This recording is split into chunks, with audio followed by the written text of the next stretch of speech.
Welcome to High Infidelity, the best cheating videos on YouTube.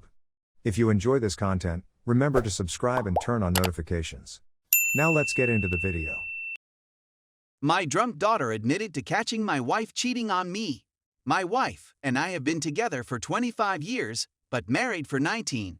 We are high school sweethearts with two lovely kids, a daughter and a boy. I honestly thought we had a strong marriage, that our relationship wouldn't be like our friends and colleagues, and that we genuinely endure the test of time. Now I understand how very ignorant and incorrect I was. My wife had been a stay-at-home parent for the most of our adult life, something we both agreed on, but after our children left for college, she started to feel restless, empty nest syndrome, I think, and she would tell me she felt dissatisfied and had lost sight of who she was. I suggested activities we could do together, places we could go, or even adopting pups if that would help, and she was initially enthusiastic, but quickly expressed a need to feel like she was contributing rather than coasting through life. I understood and was eager to assist her. She was never one to sit still, so I anticipated it. She complained to a few friends, and one of them got her an interview with a real estate business. She used to work there before having the kids, and I was just as pleased as she was when she accepted. Things were going well at first, but after the first year, I noticed some changes. She began going to drink-ups with coworkers, starting messaging a lot more than normal while at home, and began texting at unusual hours at night. She also began using a certain scent and began wearing more suggestive attire, nothing too showing, but stuff that complemented her body form much better than normal. But what made me suspicious was when I accidentally saw a message from a male coworker on her phone. I wasn't snooping, that appeared to be a highly inappropriate and flirtatious text. I asked about it, and she was visibly shaken but assured me that he was simply a friend and that she would talk to him about his inappropriate messages. I don't want to be the neurotic, jealous, and controlling spouse who decided to believe her and go on. Oh, how I wish I hadn't. Her conduct became more weird as time passed. She began expressing a desire to be more spontaneous in her life, and she even began using marijuana. I made jokes about how she looked to be enjoying the same college lifestyle as our kids and advised her to slow down, but she dropped an absolute bomb when she stated in a drunken condition after another night of going out that maybe I could lower her lights and hold her back. I was extremely taken aback by this and assumed I was doing something wrong, so I tried everything to repair the marriage, including scheduling therapy, but it didn't work. Then, all of a sudden, the weird behavior ceased. My wife apologized for her behavior, saying she had forgotten who she was but remembered what she had at home and didn't want to lose it. She quit from her work, and we started marital therapy. It was difficult. Initially, things were difficult, but after 2 years, our marriage was stronger than ever. She was more attentive, she initiated more closeness, and she showered me with attention. The only issue was that her connection with our daughter appeared to be deteriorating. I would ask my wife about it, but she would tell me it was a growing period or a woman thing, and I would again take her word for it. The interesting thing is that my connection with my daughter strengthened during this time.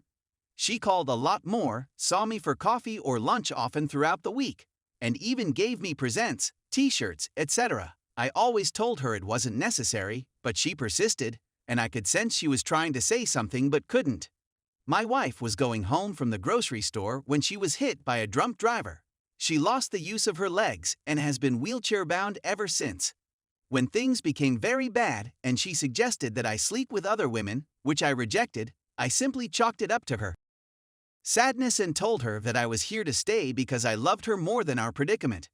This caused her to weep and question why I had been so kind to her or what she had done to earn me. Once again, I chalked it up to sadness and attempted to comfort her as best I could. When we went for our medical checkups later, the doctor sat us down and informed us that they had discovered a tumor in my wife's throat. It was of extraordinary size, and since it may be malignant, they needed to take a biopsy. My initial response was astonishment. However, my wife was blank at first, then she began laughing, which started tiny and quickly grew hysterical as she mumbled that this was her punishment. We were able to calm her down, but she demanded that we have a family meal before the biopsy, which I of course agreed to, and we invited our children and closest relatives.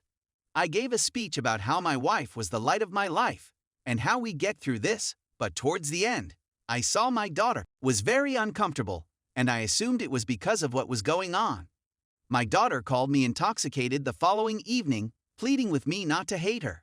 At first, I was perplexed, but I reassured her that I would never hate her since she is my little kid and I would always love her. She then proceeded to tell me how she saw her mother cheating on me with a guy she had never seen before. My daughter went on a road trip with some friends during my wife's, time at the real estate business and decided to stop by a diner they don't regularly frequent to have a bite. And that's when she saw her mother lip-locked with a guy who looked nothing like me. This, it seems, is why their relationship worsened while ours improved. I confronted my wife, and to her credit, she didn't dispute it. Instead, through tears, she verified it was the coworker from the texts and said it was the worst thing she had ever done. He was continually coming on to her, she claimed, and gradually wore down her defenses. She told me that being discovered by our daughter made her understand the importance of what she was doing. She wanted to take it to the grave because she didn't want to harm me and was too afraid to confess, so she pleaded with our kid not to tell me. I'm in a state of shock and don't know what to do.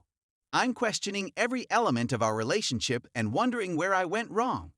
She says I was a decent spouse and that none of this is my fault. The issue is that I haven't been affectionate towards her since that time. I still take care of her, but it's more what a nurse does with a patient than a husband does with his wife. If I leave her, she will be absolutely adrift. She is financially and emotionally reliant on me, and it feels quite unjust. Sorry if everything seems jumbled, but I am a jumbled mess right now. Update. My wife has always been on my case to experience my actual sentiments and thoughts towards her, no matter how harsh or vicious they may be. Not long after my initial post, I was preparing lunch for her as I normally do, and just as I was about to leave her to her meal, she grabbed my hand and begged me to say anything to her, anything, since the way I've been treating her since our D-Day was killing her. I absolutely erupted at those words, and a lot spilled out of me.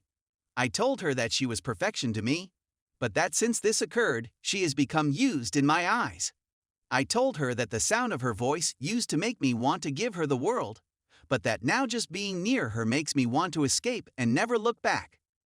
I said that through all of this, she is still the first thing I think about when I get up in the morning and the last thing I think about when I go to sleep. But those thoughts are accompanied with a pain I never knew existed, and it makes me miserable because I still need her. I still want to hug her in my arms, but every time I touch her, I get mental images of her with another guy, and what irritates me the most is that she brought our kid into this.